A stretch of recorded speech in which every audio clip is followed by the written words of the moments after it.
Good morning to all, how are you? I hope you all are fine. आज हम maths की exercise 8.4 पढ़ेंगे। 8.3 में हमने डिवीजन देखा था रिपीटेड सब्ट्रैक्शन के थ्रू। अब हम relation between multiplication and division पढ़ेंगे कि मल्टीप्लिकेशन और डिवीजन में रिलेशन क्या है। और उसके लिए हम एक एग्जाम्पल देखते हैं। There are 4 balloons in a bunch. एक यहाँ पर एक बंच में 4 बलून है। How many balloons are there in 3 such bunches. अब 3 बंचेस में कितने बलून होंगे?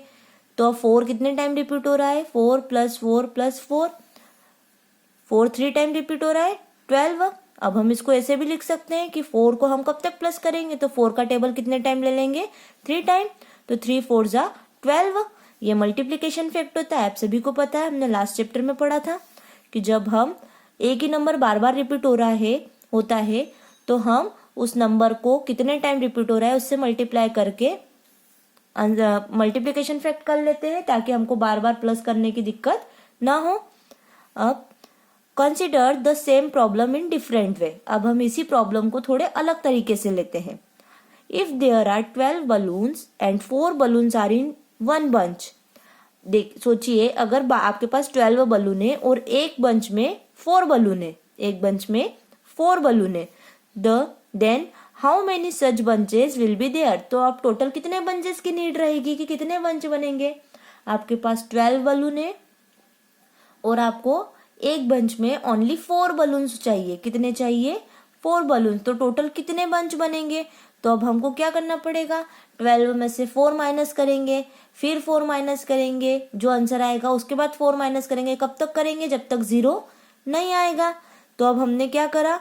ये रिपीटेड एडिशन सब्ट्रैक्शन हो गया, मतलब डिवीजन हो गया। रिपीटेड सब्ट्रैक्शन ही को तो डिवीजन बोलते हैं। तो क्या करा? अब 12 बलून से हमको उसको किससे डिवाइड करना पड़ेगा? 4 से। 4 4 के ग्रुप में, तो टोटल कितने ग्रुप बनेंगे? 3 ग्रुप। That is 4 / 12 / 4 = 3। इसको बोलते हैं डिवीजन फैक्ट। रिपीटेड एडिशन मतलब मल्टीप्लिकेशन फैक्ट और रिपीटेड सब्ट्रैक्शन मतलब डिवीजन फैक्ट। अब देखिए कि जो मल्टीप्लिकेशन और डिवीजन फैक्ट को हम एक साथ देखते हैं। देखिए यहाँ पर जब हमारे पास 4 बलून थे 3 3 के बंच में, तो टोटल बलून फाइंड करना था, तो हमने 4 का मल्टीप्लाई 3 में करा। और जब हमको 12 बलून थे, 4 4 बलून के ग्रुप बनाने थे, तो हमने उसको डिवाइड करा 4 से। तो आंसर क्या आ गया? 3। Note that multiplication is the opposite of division. Multiplication division का उल्टा है। And also division is the opposite of multiplication. और डिवीजन भी मल्टीप्लिकेशन के उल्टा है, मतलब ये दोनों एक दूसरे के उल्टे हैं। Multiplication table can be use to understand division. अब हम मल्टीप्लिकेशन की जो टेबल होती है उसका यूज कर सकते हैं डिवीजन में। कैसे? चलिए अब हम देखते हैं। 15 / 3। 15 / 3।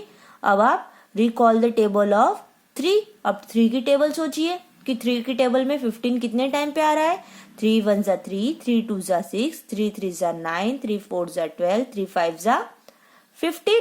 तो 3 की टेबल में 15 5 टाइम आ रहा है, तो आंसर क्या हो जाएगा? 5। It's so simple. क्या करा है उनने? जो नंबर है जिससे हम डिवाइडेड बाय करते हैं उसका टेबल उतने टाइम लेंगे, उसके टेबल में जो आगे वाला नंबर है कितने टाइम आता है वो आंसर होता है। देखिए अब हमने 15 / 3 करा, अब 15 / 5 करते हैं। तो अब 5 का टेबल रिकॉल करिए। 15 कितने टाइम आ रहा है 5 के टेबल में?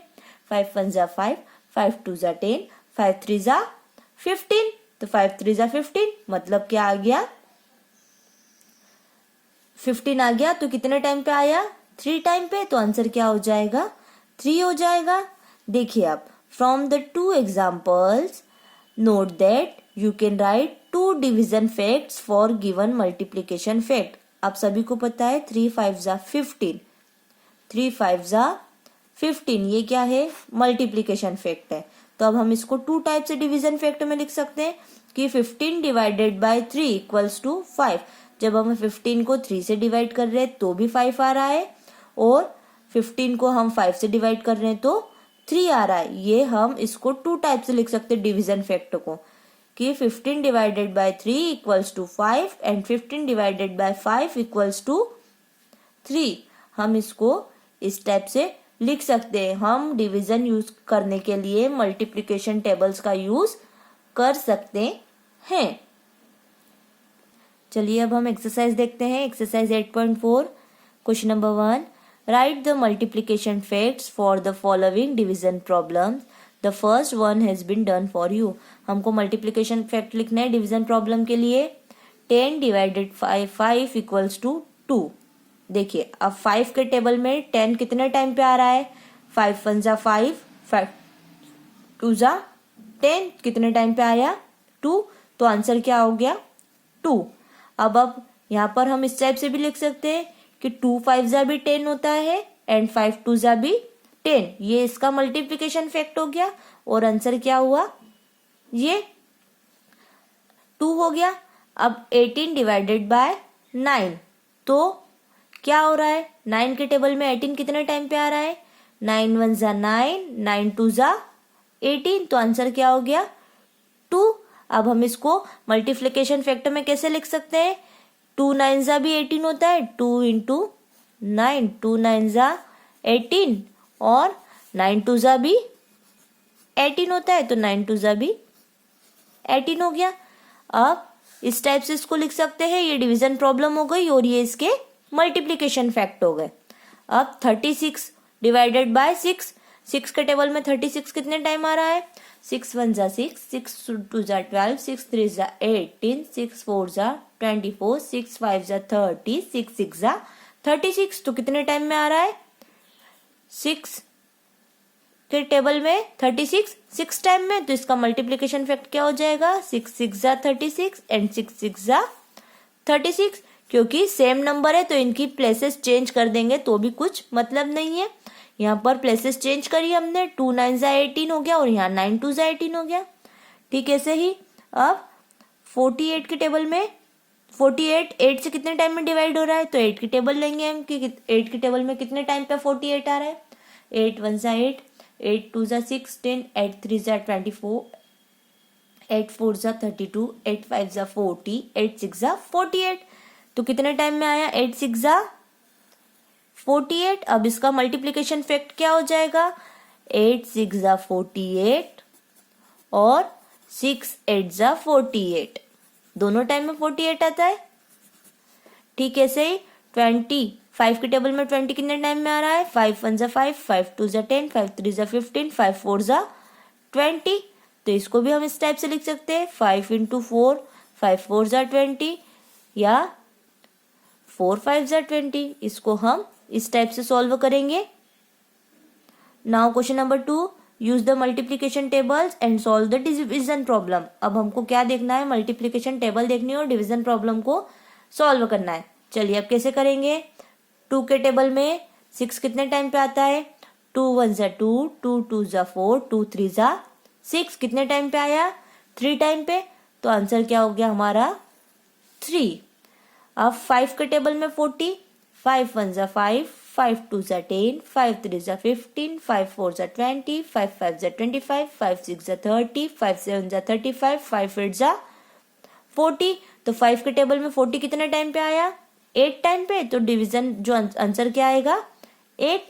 अब ऐसे ही 7 के टेबल में 14 कितने टाइम पे आएगा, याद रखिएगा जो पीछे दिया है उस नंबर का टेबल लेना है, कितने टाइम में जो आंसर आता है वो, 7 1 जा 7, 7 2 जा 14, 2 टाइम पे आया, तो आंसर क्या हो गया 2।